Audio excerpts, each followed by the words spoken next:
the people on Facebook Live always get the behind the scene thing, because I never shut them off. I should heal them up while I'm at it. Nick, Elizabeth, big up all these folks. Maurice, Audley, Pat, I see you. I don't know if you're still there, but big up. Ora Robinson, Kendra, hi Kendra, Dwayne Cameron, big up boss. TJ, Mr. Swaby, I see you. Andrew, enough respect. Thanks for you guys joining. And let me see if I can get back Mackey on now.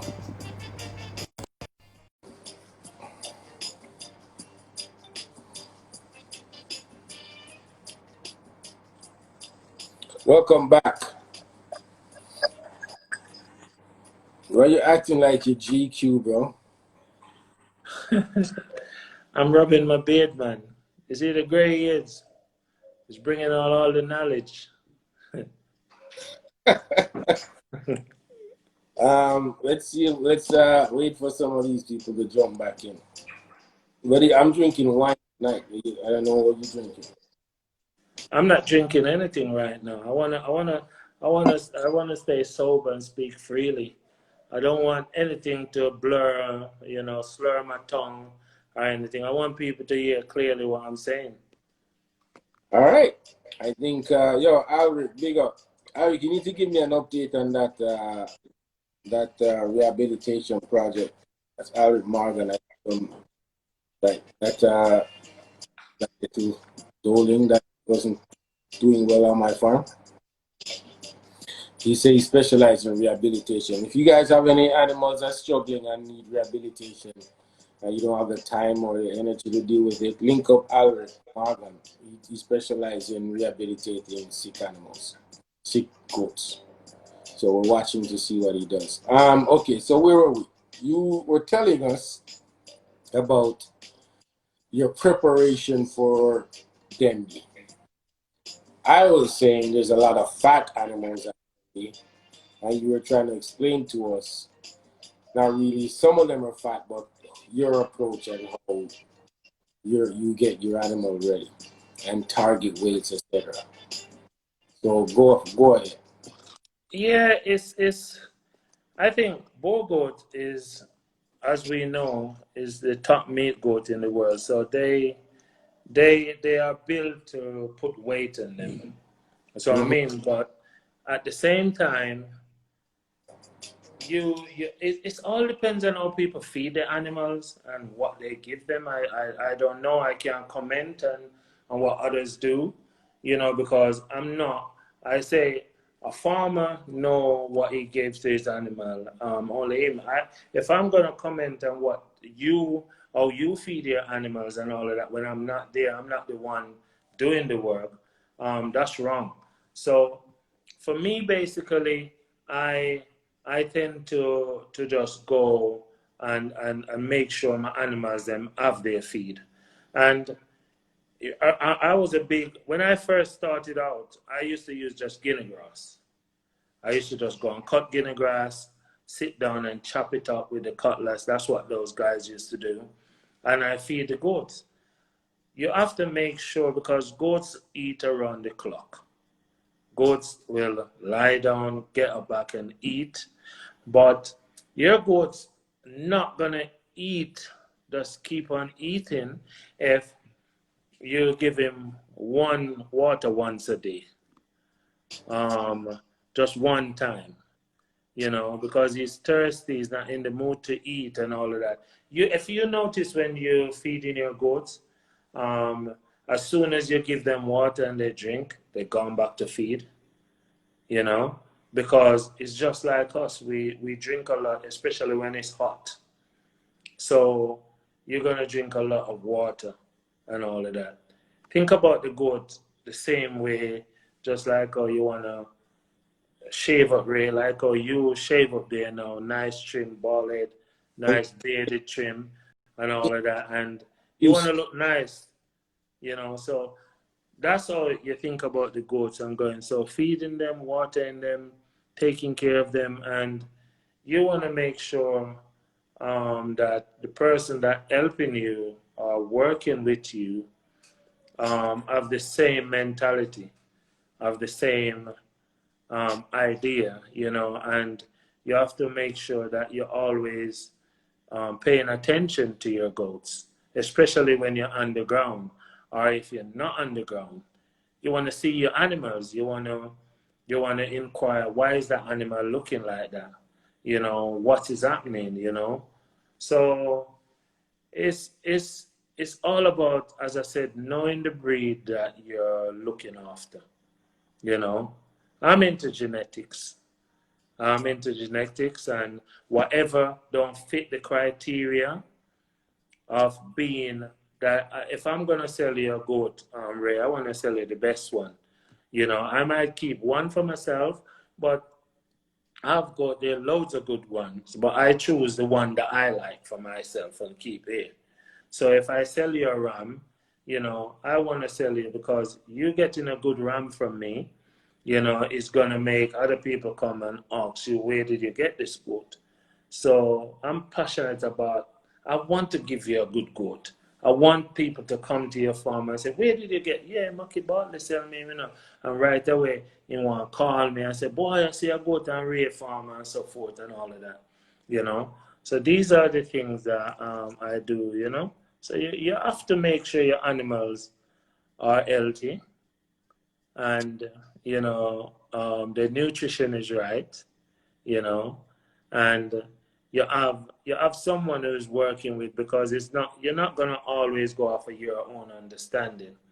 You wanna call and talk to people. Have a friend somebody that know of goats overseas in America, in even in South Africa. It doesn't matter where.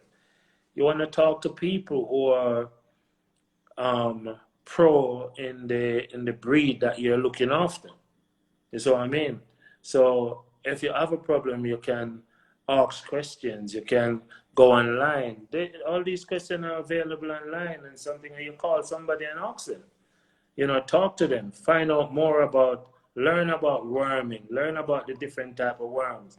You don't wait and to call everything you're calling Dr. Young, everything you're calling Dr. McHugh, everything you're calling Dr. Patrick, everything you're calling. No, sometimes learn about these things for yourself, because a lot of us love to follow, but none of us want to lead, because maybe it's scary leading, but we love to follow, and we love to listen to negativity, but not positivity, and we carry that negativity and slander someone else when you don't really know about that person. You need to learn about the person, man. So how do you feel about new genetics in Jamaica? And what do you think the impact could be? I don't think we really got the right idea yet, and what direction we really want to go in, because people are just following. People are just following. You have so much, not only in genetics or meat, but milk. So which farmer divert into milk? Only person you can talk about is Ruby. Ruby, yeah. And Them? which other farm are really trying to make something out of milk? Because we hear how much goat cheese is good. We don't have no goat milk ice cream. I'm doing the genetics. That's what I'm doing. Mr. Lincoln is in meat. Yes, Mr. Lincoln have a direction where he's going, and he want meat. But at the end of the day, until we really decided what direction we're going in, if all of us in Jamaica are breeders and improving farm, there's no meat gonna be on the shelf, because all of us want to be, breeder to import and export and sell to other farmers. We have to have direction where we're going in, and I don't think we have that. Hmm. Interesting point of view. Yeah, I think my opinion on the genetics is genetics really works for the people who are actually measuring things on their farm, who are keeping records, who wants to see improvement in certain areas. You know, if you're into meat and you want genetics that's going to give you more meat to bone ratio, then you see that. You know, you're into show goat thing, then you want animals that are bigger, that are more, you know, appealing to the eyes when it comes to looking at them. And then for dairy, you want genetics that's going to give you 1-2 liter a day of milk, right? But for the general farmers that I interact with, the truth is the truth. They don't keep records and they don't really have a true objective of what their farm is about. You know, what the long term objective is. And it's a challenge having conversations with some farmers, young. I mean, not even just young, but any farmer that doesn't have a real direction of what do I want to do with this? Am I in this as a hobby, or am I a specific reason? You know? So the All right. genetic, I think it's good, but in long term, if it only the people who are serious about keeping records and taking stock is gonna benefit from it. The other people are just gonna water down. Yeah, Continue to well, for water down. me, Ray, you're right about what you're saying, and until because if you notice, we're divided out here really bad, very divided. And remember, when I started in 2013, I heard about a lot of farmers that was coming to Denby that was doing great with the goats. And I remember when I went to Dickey Farm and I see a Boer there, I was shocked out of I never know where I've goat like that in Jamaica. And I take a picture and I went back to London and I was going on about it and I'm saying, man, I have to have after this is how goats supposed to. I'd never know that. I think it was just on YouTube or TV you see these goats, but I realized they were in my country. So me coming here, I want to have goat like these and I want to have goat better than these. And I want to start going and showing that I can. And I've never stopped. And I'm doing it now. And the fact that I'm learning and I haven't fully learned, because none of us going to be 100% good at what we do. You understand? But enough time I look at myself and say, I used to say I'm 50%, but I think I'm 65 now. So where I want to be at 95% of good and know the breed that I have, which is the Boer goat. You understand? And that's what I love. And I want to I still have some percentage to go. And I'm still learning because every day you learn on the farm. So until we start, some of us have to follow, Ray. Yeah, I understand that. But not only follow for following's sake, follow to become a leader. Because you're always going to have new crops of farmers that come in that you need to lead, that you need to guide, that you need to teach. You understand? So it's never going to be the same. And from my example, somebody is going to come if they're ambitious enough and have a purpose and come and knock me off the roster, off the podium, because he's going to become better than me or strive to become better than me. You see what I mean? So I want farmers to do that. I don't just want you to stay back down there and think, oh yeah, you're just going to follow me, but you're never going to lead, because young farmers are coming up. We need to stop preaching negativity to the farmers, stop knocking these farmers, because some of the people end up knocking others are the same one that probably selling other farmers goat and don't know and never really, from not their perspective, because they sell you a goat and they sell you more than one goat, and then basically one of them in there is not full true to the breed that they sold you, because they probably sell you as a full bird, and you realize down the years, because you have confidence and trust in that person, that goat is not a full blood, but he's a graded goat. I have that experience. And nobody see me going out there blubbering it out or calling that person name and saying, oh, I buy a full blood from him, but I get a grade, because that person, it might be a misunderstanding on his part. And he wasn't even, you know, here and know, so he's just going by what the workers are saying. You get what I'm saying? And sometimes people don't deliberately do that. And sometimes some people deliberately do that. You see what I mean? So I would say, you speak to people, you talk to people, you get to understand what they're going through and all of that and stuff. But Ray, So, I'm Mr. telling you this. What's the difference between a graded buck and a full blood versus purebred? What are All the right. dif- What are the differences? You know what I've learned. When I come here, I hear everybody saying purebred, purebred, purebred. So,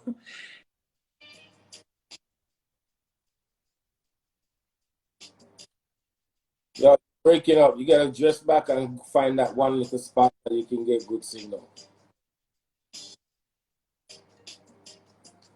Okay. Oh, who don't know, the storm in Mandeville knocked out his cell or what or flow. well, it look like I'm doing better than you though, and my digital and my data than you doing there. No, dude, it's because you see me bad because your data is bad. Really? Okay, What's okay.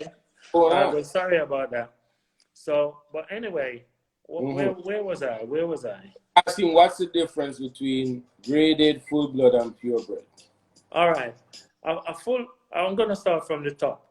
A full blood goat is almost 100% of his kind. Like a Boer goat. When I say a full blood Boer goat, he's 100%. Um, as I think Mr. Ferran kind of explained it, and I Meaning think is is of the same bloodline, same 100% bloodline. yeah. So if you have 100% Boer ram and you go with 100%.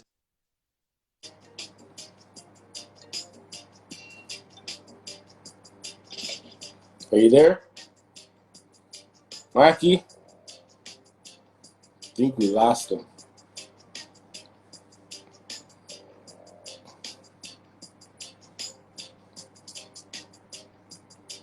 I think we lost him.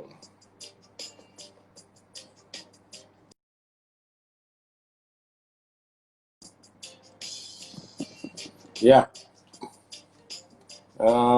Let's see if he gets back his signal and come back. Yeah, he doesn't have Wi-Fi because of that. Because Gilbert cousin knocked out his Wi-Fi. Rossi, I see you, bro. There he is.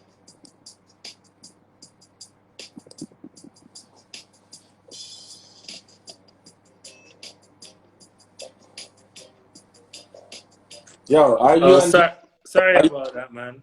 our flow, our line? What is it? Where you on? Yeah, I'm using digital at the moment. That's data, man. Oh, I'm with Flow, but it's a lightning that will knock out everything. So I call them up, so they're gonna sort it out on Monday. wow. Okay, so you were telling us, so you're at full blood is 100% mother, 100% father, Yeah, and then purebred. a What is purebred is where you'd say you cross a Boer with a Nubian coming up. Sometimes you can say it's a 50-50 cross, Boer Nubian, but then you can breed up. And as I was saying, Devon says is good at doing that because he's a Nubian guy. He loved Nubians. He loved Nubian more, and he told you guys all the time. And so he's good and breed, you should get him in the program because he's. Devin says you should come on the program, mate. If you're there about hiding in the background there, he's good at breeding up the line, but you can never breed the line to 100%. You can go up to a 90 something, but you can never be 100%. So this is why maybe in America they say percentage dough or percentage or a purebred, you know, or when it reaches certain percentage. But you have to have good record keeping when you're doing that, you know, because if you don't have good record keeping, you cannot, you know. Or if you breed a Boer to a native goat, you're gonna get probably 50% or 60-40, or whether the ram dominate more than the genetics is in the ram. So, you know, that's how you get that, you know. But everybody out here say purebred, but nobody say full blood or purebred. A purebred is not 100% of his of the line that you're like the Boer line or purebred. It's not. And what about graded? Where does graded terminology comes from? I think it just come from us here, like what we say. We call everything purebred. We just say graded because he's mixed with another different line. They mix with a Nubian, or a mix with a native goat, or a native cross, or whatever. We just say it's graded. Okay, got it. I think I'll ask some people know more than you about that stuff. Maybe I'll get Yeah, on that yeah, stuff. man. As I said, Devin Yeah, says is I a like man that breed up. I So like yeah. who you are. Some people are just like, yo, what you trying to say? I realize that when it comes to those technicalities, I'll just ask somebody else.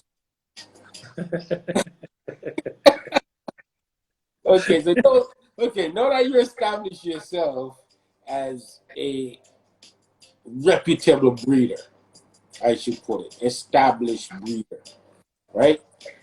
Do you find things more challenging or less challenging when you're navigating the landscape of what business in Jamaica? Okay. Yes, it's all right. When I started and coming up and all of that, and you know, it was challenging because I used to have a ram goat say till they reach like over a year. I couldn't sell none. I have videos of ram goats I have here, and there's none. And I used to go to the meetings.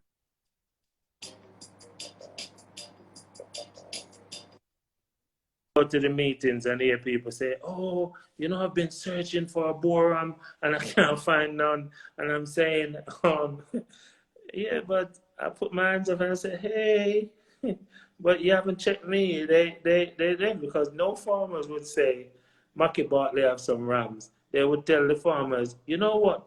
I sell out, you know. So come back next year, man." When when my goat them have kid again, you see what I mean? They would not. This is the man. I'm telling you, we are some special kind of people, man. We are some special kind of people. I'm telling you, we want to eat and just get big and fat and jump and roll over by ourselves. We don't want to introduce nobody to anybody else.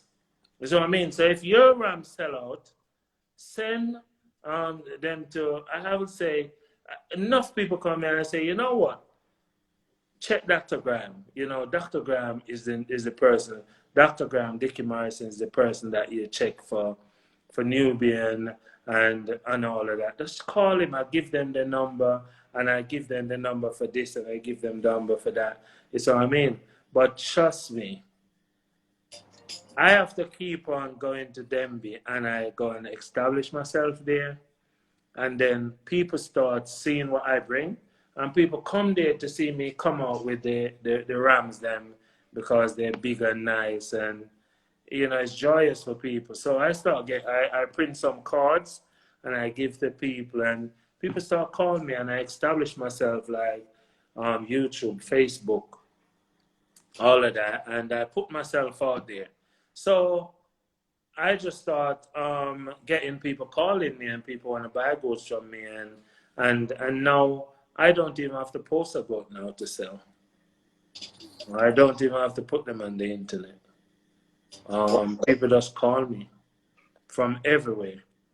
That's why I get. Trinidad and Tobago, Grenada, British Virgin Island, Dominica, everywhere, people calling me.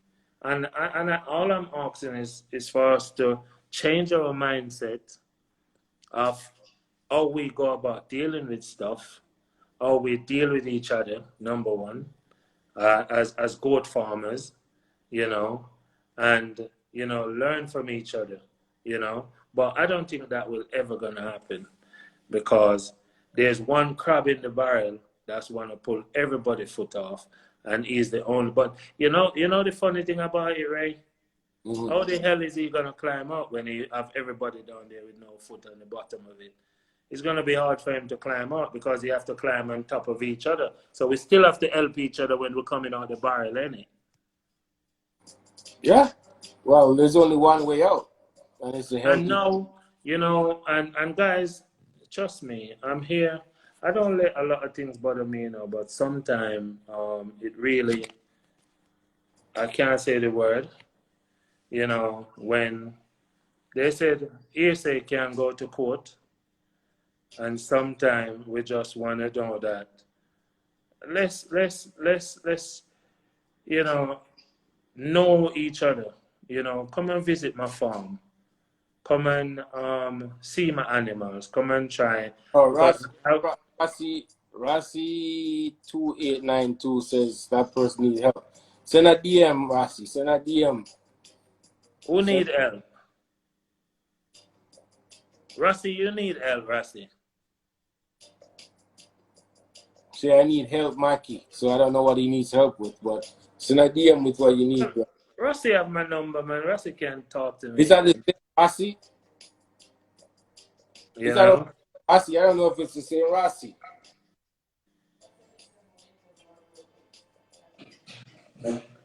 No, right here. Okay, we have a question. What is the reasonable weight for Boer goats, sir? What is a reasonable weight for a Boer goat kids at 2 to 4 months? That's a reasonable weight, Mackey. Yeah, the goat. I would say where you say 2 to 4 months, you should say, because you wean goat at 3. I wean my goats at 3 months, maybe a 3 months or 1 week. And what I'm working on, all right. What's the highest weight I have at 3 months and a ram, I think was 70 pounds. And when I reached and I have 123.5 at 6 months. And the highest female I had at 3 months was 65 pounds at wean, exactly at 3 months. That's my girl that you won't give to me? Yeah. So for me, I know I can get it higher than that because in America, they're weaning at probably 3 months or 1 week, and they're going at 80 over 80 pounds. And this season, I wanna go as close as 80 pounds for weaning at 3 months. So it's a work in progress, and I think it's something that you have to work on. It's something that you have to know the quality, because we have some excellent Boer goat here still, but we cannot keep on with the same line that we have here I don't think we can continue for the next 2 years. We need some different genetics in the country in order for us to go forward in the next couple of years. You mean in order to improve on the performance? Yes. Yeah, in order to improve, because we're going to start mixing up a lot, and we're just going to water down the breed. Well, I think it's already been watered down, but that's just my opinion. Yeah, well, yes, it is, some of it, but Mr. Thing says, how does creep feed help you? Wow, creep feed is great, man. Creep feed, for me, this is the first time I've ever used creep feed. And what? Yeah, this is the first time I ever used creep feed. You mean from the last? No, no, dude. Like you gotta be specific, because when you and I spoke last This, year, so you telling me I had creep feed before you? yes, this year is the first time I used creep feed, and this is what I'm saying, you know. And listen, it's gonna get crazy because what happened is I designed my pen to make sure that I'm more, you know. All right, I'm gonna put it like this: you have to improve as you go forward. Just like how they're improving, they put out. You did have iPhone 4, then you have 5, then you have 6, then you have 7, then you have 8. Now they're at 11, 12. Whatever you put yourself in, you need to keep improving going forward. You understand? So this year was the first time I used Creep Feed, and I see the result from it. Now, next breeding season, I'm very excited about how I go forward and what. So it's a challenge because I set myself goals and goals that I want to meet. You know, when my female weighs 65 pounds at 3 months, I was so happy until I find out from my friend in America that, and I asked him, what weight do you get at 3 months? And when he tell me, I was weak in the knees. What was that So number? yeah, they get up to 90 pounds. Yeah, at 3 months and about 3 months Okay, and 1 week. is that a feeding program or is that genetics? Or is it a It's combination? genetics and feeding program because you cannot just have the goat and think, okay, it's a Boer goat, so it's gonna get big. Mm-hmm. Enough people. This is the next thing. Enough people buy the goat. Whether you buy it from me, Dr. Graham, Dickie Morrison, Oral Robinson, all of that, and you'll go to a farm and you see a big, massive ram, yeah, and you say, yeah, I'm getting a buck from Dr. Graham or Mackey Bartley, and he's gonna look just like how his one look. Boer goat is a meat goat. If you don't feed him, take care of him properly, he's still gonna look like a common goat ram. Yeah. So don't buy the goat from the farmers and bring him to your house, tie him in your backyard, and then just give him water once a day, give him little grass, and then expect him to look like a Boer ram. He's still gonna look like a common ram running around like a native ram. Yeah. So you guys need to feed the goat, care for the goat. Yeah. Make sure he's getting his feed, right? And you go forward taking care of the goat for him to build into what he was made to be, a meat goat, the top meat goat in the world. So there's a question. In your last weaning period, weaning group, what was your average weight, weaning weight? Everything everything that I've weaned was over 50 pounds I'm gonna have to. in the female. So the average, you'd say, as I said, I only get one that was 65 pounds. So I would Mhm. say my average was just over 50 pounds Hmm. with the females. What about the bucks? My average was about. It was a little bit more. My average was about 65 pounds at 3 months, and but you know what? What was nice for me is when the next 3 months, a ram that was weighing 50 pounds at 3 months weighed 123.5 at 6 months. And he wasn't even on creeper feed, Ray. And he's a tree kid. There was three of them that born. Mm-hmm. Yeah. And he weighed 100 and I call him Art Flush. He's gonna be a beautiful ram. He's gonna be a beast. Hmm. Yeah. So look out for Art Flush, people. Yeah.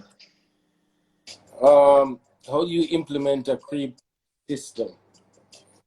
Well, basically is basically how you build a pen. So I build my pen. At first, I just build my pen. It's like you have this envelope here, yeah. Mm. So say the broad part of it is this is the old pen. So the creeper feed is at the back right here. So you have a line where only the kids, no mother, no big goat cannot go into that bit. So you have to have that bit where only the small kids go into it. So basically, once they're there, even if I go back after them, they slip in that bit. Once they learn how to go in there and start eating the feed, trust me, they're always going to go in there to feed. So you throw grains in there, and a creeper feed should not run out of feed. Yeah. The kids them should just have it there. You just don't want it to stay in there and get mold up and all of that. That's no good. Yeah. So a creeper feed should always have feeding, so they eat that 24/7. They always go in there and they're eating. And Huh? I've seen major improvement in my weaning weight since I started using the creeper feed. It's brilliant. It's brilliant, and I think And I got Dr. Young props because she was the first person that came on the farm and mentioned it. She just said, yeah. what you should do, set up a keeper feed system. And we did I it. think It's a major improvement. I was watching a video in South Africa where they have that creeper feed right just the same way all the goats them just all the young goats them go in there and feed from there. Mm-hmm. And it's just gone. So it gives good result. And I think, people that in the business for meat, that you have to have basically you have to know the weight that you need your buck to be a slaughter. And I don't think you should keep a buck past 8 months if you're doing meat to sell it out there.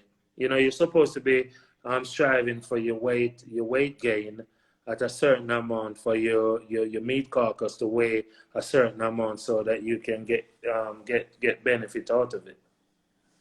Yeah. So Question from Facebook that says, what do you charge for RAM service, or you provide RAM service? I don't provide RAM service. I sell the kid from the RAM. I don't really provide RAM. I always tell people if I'm gonna provide RAM service, my RAM gonna wear condoms, and it's no purpose in doing RAM service. You come with your goat, you might have disease. Just like a man got there, you don't wear, condom, you get disease. I'm careful with my ram goats. I have to protect them, mate. Yeah, I don't provide RAM service because of biosecurity. That's the proper term, Mackey. It's called biosecurity. Yeah, I'm getting short Using on that too. condom terms, professional, son. I'll answer question. Any question anybody wanna ask, man, just shoot and let Ray fly them to me. Because I think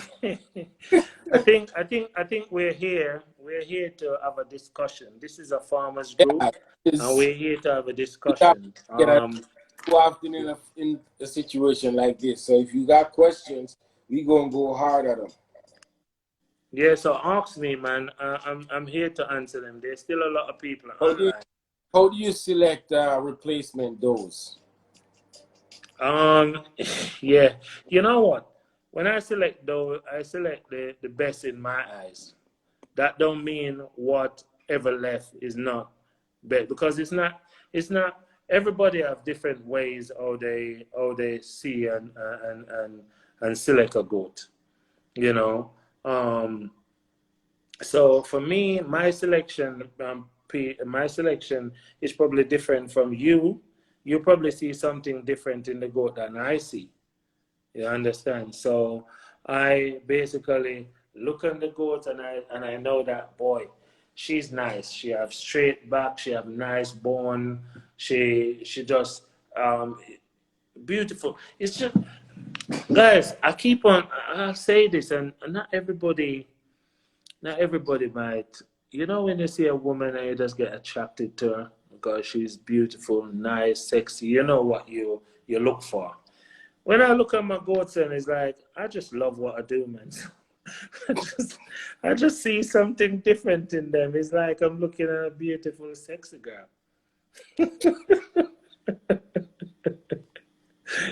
Oh, So yo, I just know yo, I have some yo, goat kids in here. They're just beautiful, man. They're yo, just nice. folks, I'm Hmm? going to tell you that exactly what he's saying is true because Vance will be sending me videos or just call me to let me know how beautiful some kid looks. And he's talking about the kid like it's a hot girl you see on the street. So what you hear him telling you right now is facts. It's true. I Yeah, just That's just me, actually, man. I'm like there's some hot girl you see on the street. It's just me and how I because I've always say treat the goat like you treat yourself. But if you treat yourself bad, I'm sorry for the goat. You know. So Ramon has a question. He says, can someone do goat full time and be financially successful from it? And what advice would you give such a farmer who's interested in doing so? So hey, we can. listen, that So I'll let you go, and then I'll come. I'll tag on to. yeah. Listen. I was in England, yeah, and I wasn't short of cash. I can tell you that. I work hard when I was there, and but one thing I know that I used to complain because I used to get up and go to work when it's night, and when I come home it's still night, and when I go in my bed, and by the time I put my head down, the alarm sound again, and I'm saying to myself, didn't I just go to sleep? You know, so it used to bother me a lot. The way I work, I have 3 jobs when I was in London, 3 jobs, you know, and just to make things meet, just to make sure I have enough money to send here. I made the decision to come here, and the goat business is I would encourage anybody to get into the goat business because it's a good business, but at the same time, not just get into the goat business, you have to make sure that you have your purpose for getting in the goat business, what direction you're going in, you know, because the animals need care. And to get the best out of the animal, you have to take care of them, you know. You have to learn. I remember I used to, because I know that when you come into the business, you need to have Nubians when you're doing Boer goats. And Nubian is not my favorite goats. And the reason why I could not, I have a lot of Nubian goats. I buy some from Dickie Morrison. I get most of my Nubian from at the time. And I couldn't even save a kid. All the years until I come here in 2017, that's the first time, 2018, I ever saved a Nubian kid. They always just born and died, because we couldn't save them for nothing. So I lose a lot of money buying Nubian goats, So you have to learn about the goats that you want to have, whether it's Boer goats, Nubian goats, any goats that you want to you have to learn about those goats and make sure you know how to feed them properly. And you're never going to learn in 1 year or 2 years. You learn every day as you go along, All right. For instance, for me, let me tell you something, yeah? I have learned something this breeding season. And let me tell you what I've learned. I have 3 or 4 goats that was in here that they have really small vulva, really small. I didn't notice because they just look good and all of that. So I put those goats out. And when it come for kidding, the first one, I called the vet because she couldn't birth the kid. So I called the vet and the vet come and we were fighting, struggling to take the kid out. The goat died and the kid died, right? So the next one out of the lot, as I said, there was 4 of them. So 3 of them was pregnant, one of them miscarried, and the next one out the lot, couldn't have the kid either because the kid then was so big and all of that. So we have to do a C-section on that one. And the C-section cost me about $25,000 to do the C-section. So I said, man, and I didn't. The kid died, and the goat looked like the goat was gonna die, but the goat didn't die. She's round there. She's beautiful now. But the third one that I've kid, I said, there's no way I am gonna spend another 25,000 on this goat. So I'm gonna do this myself because one of the greatest thing about this is when anybody come here to do something, I watch and I learn and I listen and I learn and I keep things. So if I watch you do something, I'm gonna learn from it. So I listen and what I've learned, I've put it into practice. And that goat that day, I was struggling because look at my hands, they're big, right?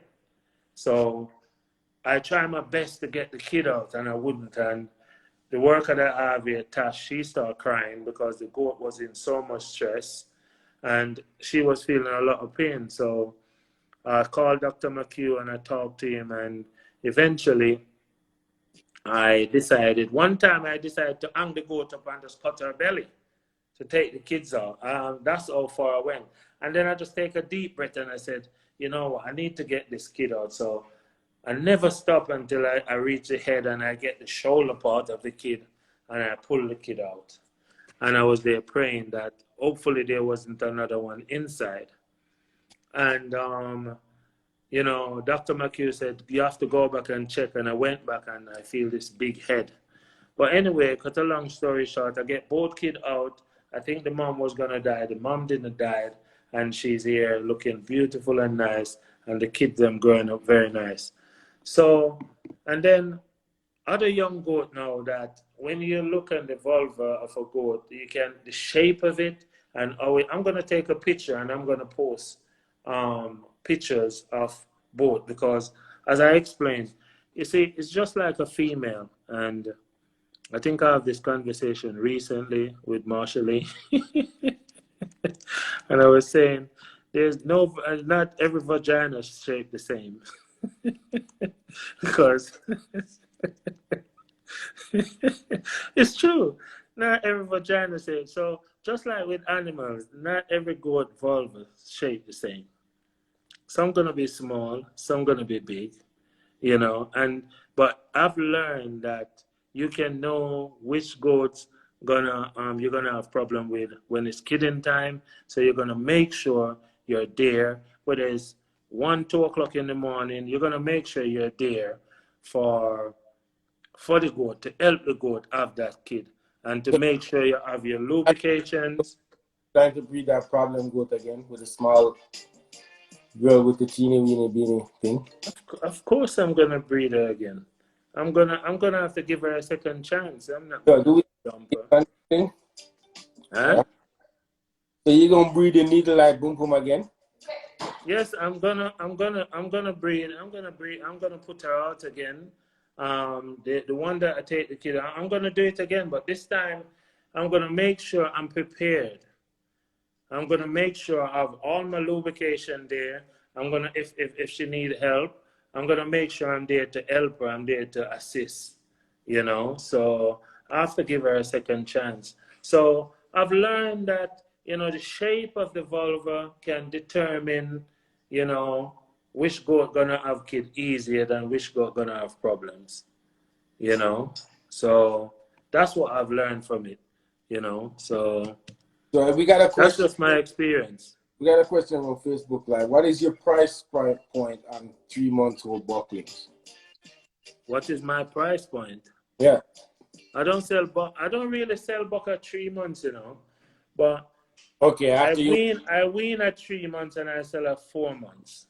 Okay, you got that, Nick. That's what I try to do. If somebody come here and really want, oh yeah, I'll take him at 3 months and all of that, you know. This year I tell myself I don't want no buck. I'm not selling no buck that I sell for breeding and it go under 100,000.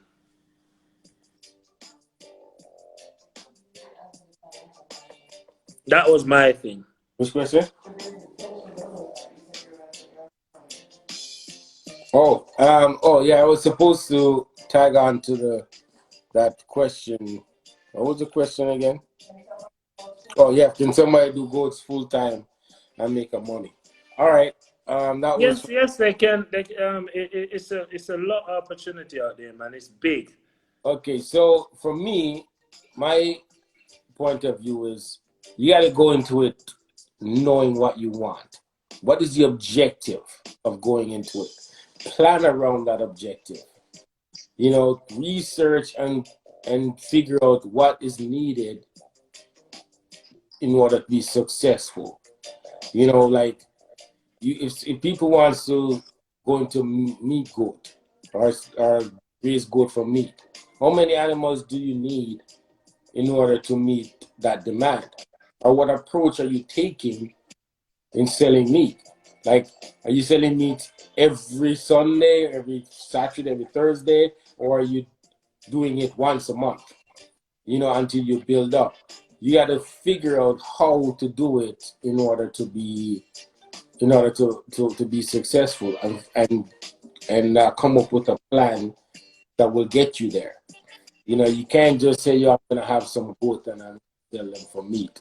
There has to be a roadmap to your destination of how you're gonna be successful. What are the plans in order to get there? How are you gonna get there? The stepping stones. What kind of animals do you need?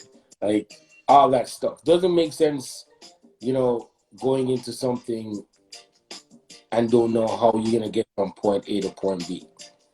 You know what I mean? Research and planning, getting a mentor, and that will help you either take care of the animals or on the business side.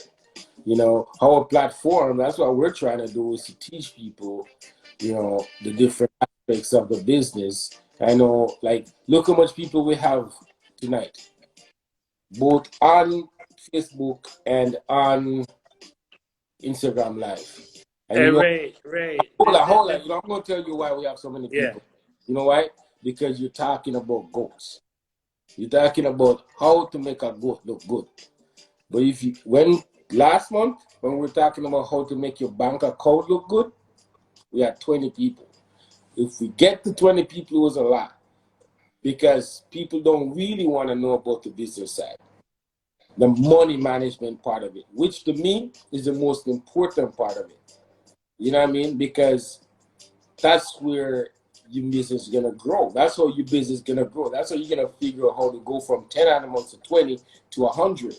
Is the business side of it. And people, I'll be straight and honest. My community don't want to talk about money. Don't want to talk about the strategic planning of the business side of operation. But let's move on. I don't want to dwell on that. Listen, Ray, the market is so big. I can say to all of you guys, yeah. There's so many people that want to come home in the diaspora that want to come home and they want to come and raise goats. Well, check this out now, yeah. I see someone post that they can't get females because nobody want to sell their females. So then you have to first find out the reason why nobody want to sell females, because females is just like when I used to grow up and you'd find it hard to buy flour, so you have to buy a tin of milk just to get a pound of flour. So it become hard now for people to, because the way we don't have enough females. So most people now are following this person that's saying, oh, he's keeping all his females because he's building. And then this person not selling and that person not selling. So we're just following a trend. And we're not building to have enough females that this problem go away, that anybody asks a female can get it. Because I think we just want to make sure some people want to just dominate by themselves and so they're getting all the sales, and some people just, but for me, I'm keeping my females and I'm still selling some females, but the one them that I choose to keep are not leaving the farm because I want to build and I want to keep the best. Think I'm keeping the best female That don't mean the one that I sell out there is not the best. But I want, in my eyes, I want to keep the best so that I can build to supply everybody that want females to buy. And I just want goat farmers in Jamaica to realize how big the market is. And there's room there for all of us. All of us. Right? What is your target number? My target number right now is 300 to 500 breeding females. But where I'm trying to go now is 300 breeding females so that I can learn how to manage that amount before I jump to 500 breeding females. You know, because the supply and demand that coming in, not only, if we don't get serious anytime soon, yeah, we're going to get left behind. And I'm saying this with a serious voice. We're going to get left behind. And, you know, other, Caribbean country going to take over. Because when you get the tons and tons of calls and the messages and the emails from overseas and from Trinidad and Tobago and from all of those other Caribbean countries wanting female from Jamaica because they're seeing what we have, you know, if we don't start build to supply, we're going to get left behind, you know. So I think we need to start getting serious about with our breeding, with how we improve our animals, and how we take care of them, because we're out there, we're on the platform now. People are seeing us. Is not just from the Caribbean, all over, you know. All right. People are seeing us. Okay, I think we're at the end of the second hour, so I think we should give you a round of applause for hanging in there, Mr. Mackey. Mr. Bartley, thank you, sir. And I'm sure we will try this again in the near future because you have a lot to say. Yep, and you know what? It's crazy because I haven't learned everything yet, man. So it's gonna be exciting. The next couple of years, gonna be exciting. Gonna be really exciting. And I just wanna know that we're helping to build each other, man. But I know I say that, but are we ever gonna start learning how to build each other? You know? Are we ever gonna start learning how to do that? In trying to build this thing up. And I want to thank Farmer to Farmer for coming on and giving us the promotion on the seminar that's going on, the training. And we're going to circulate that link so everybody can hop on and learn. And thanks again, my friend Mackey. Thanks, boss. And thank everyone for participating and, coming back after we took a week off. And next week, we're going to come back as hard. And with this month, we're trying to focus on, breeding and best way to improve. I know Mr. Edwin want to touch on a few things, but it's Mr. Edwin, we're going to touch on those things next time. Yeah, next time. If you have all these questions, Mr. Henry, we can't answer all the questions, but I think I'll try to answer. Thank you, man. Thank you. But I'm trying. I don't want to be a boss. I just want us to help each other, man. Yeah. Let's together and build this thing up. You know what I mean? Because I think there's the pie is big. The pie is big enough for everybody to have a little piece and do well at it. You know what I mean? So thank you all. We got 30 seconds left in this thing, and I appreciate you all. And we'll see you guys next week. Mr. Mackey, big respect and thanks, boss. Yeah, and thanks for having me, Ray. Thanks, Trudy. Thanks everyone that tuned in, Yeah, and I hope you guys learned something from my chattering. Yeah. I'm not all bad. Yeah, Trudy is the executive producer and the